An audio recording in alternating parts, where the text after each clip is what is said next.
Welcome to the channel. Please like, share, and subscribe. Let's get to the video. I think this is not my dog. Hey everyone, I don't usually post stuff like this, but I've been seeing things, feeling things, and I can't tell if it's real anymore or if I'm just going insane. My sister told me to talk to people online, said it might help. So here I am. It started when my little sister got me a dog. A 6-month-old golden retriever puppy, soft white fur, tiny paws, big brown eyes, wagging tail, all that cliche stuff. She named him Milky. I didn't even get to pick the name. She said it suited him, and, well, she's my sister. I couldn't say no. Now, you need to understand something. I'm not the kind of guy who usually cries or gets attached easily, but Milky, he was different. It had been years since I'd felt something warm in my house. After my mom died when I was 12, I basically raised my sister myself. My dad, he was kind, but broken. He worked double shifts, came home late, stared at empty spaces like he saw ghosts there. So it was me who cooked, cleaned, helped my sister with homework. When Dad died 3 years ago, she got married not long after, and I was just left behind. So yeah, when she handed me that little ball of fur, something inside me cracked open. I didn't know how much I'd needed that dog. A month passed, and Milky grew fast. Chubby, playful, always wagging his tail, always running to the door when I came home. He'd sit by the window and wait for me, ears twitching at every sound. He'd do this thing when I scolded him. He'd flop down with his butt in the air, head low, eyes peeking up like he was apologizing. Damn, that got me every time. Milky became little over a year. I started going on walks. Me, the guy who never went outside unless necessary. I'd take Milky out to the park, and just seeing him lose his mind over sticks and leaves made me laugh like a kid again. For the first time in years, I wasn't thinking about the loneliness or how small my house felt when it was quiet. Milky filled every silent space. Then one weekend, I don't know why, maybe nostalgia, maybe boredom, I decided to drive up to our old family cabin. It's about a 2-hour drive from the city, deep in the woods. I hadn't been there since Dad died. My sister was surprised when I told her. She said it was good for me to get out, to go somewhere quiet. I brought Milky along, of course. The drive up was nice. I rolled down the window so he could stick his head out, tongue lolling, catching the wind. For a moment I thought, yeah, life's okay. But things started feeling off the moment we reached the cabin. The woods felt different. The air was heavy, still, like the trees were holding their breath. I leashed Milky, even inside the house, because the doors were old and the forest was thick. That first night, I woke up to the sound of rustling right outside my bedroom window.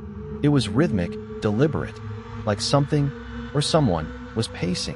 When I opened my eyes, the sound stopped.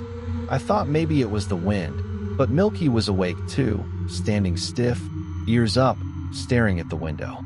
I tried to laugh it off, but my heart wouldn't slow down for a long time. The next morning, I went out to check. What I found made my stomach twist. A line of dead birds slit open, their tiny bodies arranged in a perfect semicircle near the edge of the clearing. Not scattered, arranged, like someone or something was marking a boundary. That night, I didn't sleep. I stayed up listening. Just when I thought the noises were only one-time thing, it proved me wrong. Similar noises as if someone or something is dragging feet across floor. But this time, the noise didn't come from the window this time. It came from the kitchen. I grabbed a flashlight and cracked open the bedroom door. Milky darted out before I could stop him, nails clicking on the wooden floor. When I got to the kitchen, there was nothing, just quiet. But when I picked Milky up and turned to leave, I froze. There were eyes, 2 red, glowing orbs, staring at me through the kitchen window.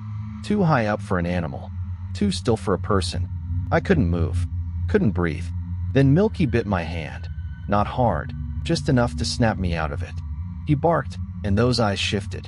They moved downward, slowly, toward him, and stayed on him until I hit his face with my palm. I turned my back to those eyes with instinct, did not look back. I ran, slammed the door shut, and didn't sleep until morning. The next day I decided to leave. I packed everything, got in the car, turned the key, nothing, not even a sputter. I tried again and again until my hands were shaking. Milky was awfully quiet, anxious. He got out of the car, sat near the porch, watching me silently. He looked tired, or sick. His tail wasn't wagging anymore. I spent hours trying to fix the car, but it was no use. My phone had no signal either. I thought about walking back to town, but it was already afternoon and I didn't want to risk being stuck in those woods at night. So I stayed another night. That was my biggest mistake. I fell asleep for the first time in 2 days, and when I woke, the living room was creaking. Something was moving out there. Not walking, dragging. I could hear the slow scrape of something heavy on the floorboards. I told myself that probably it was a raccoon or maybe a deer that got inside. If so, then they might destroy everything inside house, especially the food we needed. I was left with no choice. Probably it's just some small animal or rat. I told myself that as I opened the door, just then like before, Milky bolted past me, barking. But when I stepped into the living room, my heart sank. Shivers ran down my spine.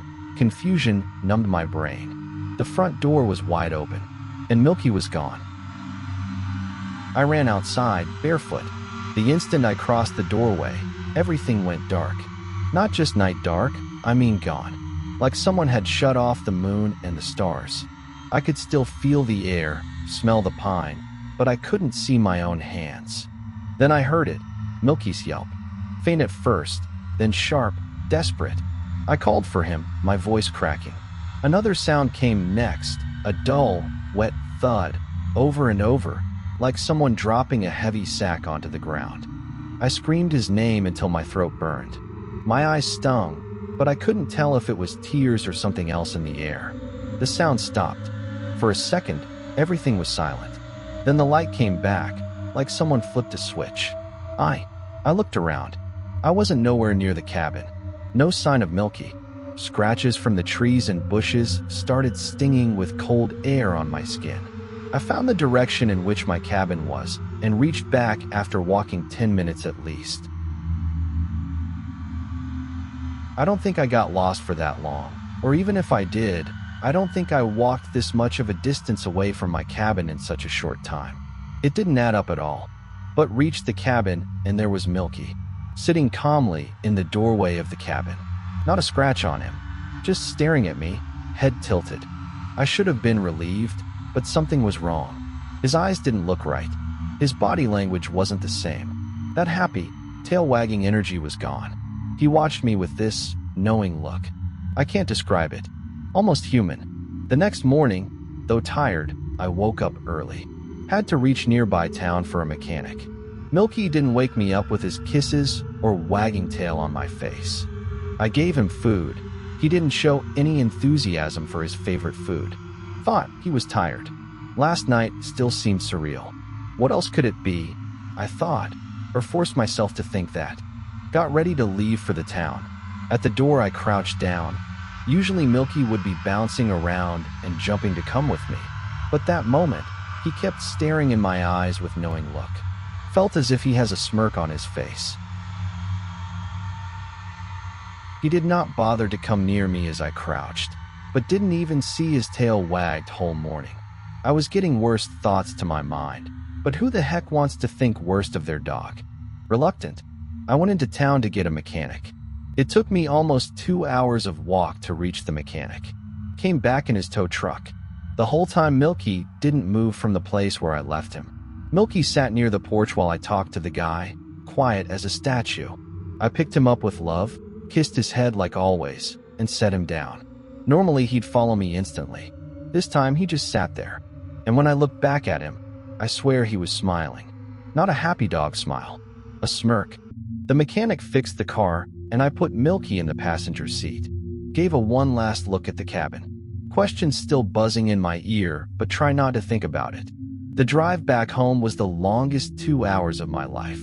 He didn't pant. Didn't stick his head out the window. He just sat there upright, staring straight ahead, like a person. Do dogs do that? Like, do they ever breathe only through their noses? Because I thought dogs had to pant, especially if they are inside the closed places like car. But Milky, he didn't. Not once. When I pulled into my driveway, my sister was already there, pacing on the porch. She ran toward me the moment I stepped out. She looked scared, asked where I'd been, said she'd been calling for days. I told her my phone didn't have service, but she didn't seem to hear me. Then I turned toward Milky. He was still in the passenger seat, staring at me. His mouth curled, just a little, and I swear to God, he smirked. Like he understood every word, like he was enjoying the confusion. I don't know what I brought back from that cabin. I don't even know if that's my dog. If something were to come up, which I'm hoping it wouldn't, I'll talk about it. Hope everything turns out to be okay, and I'm just worried for nothing.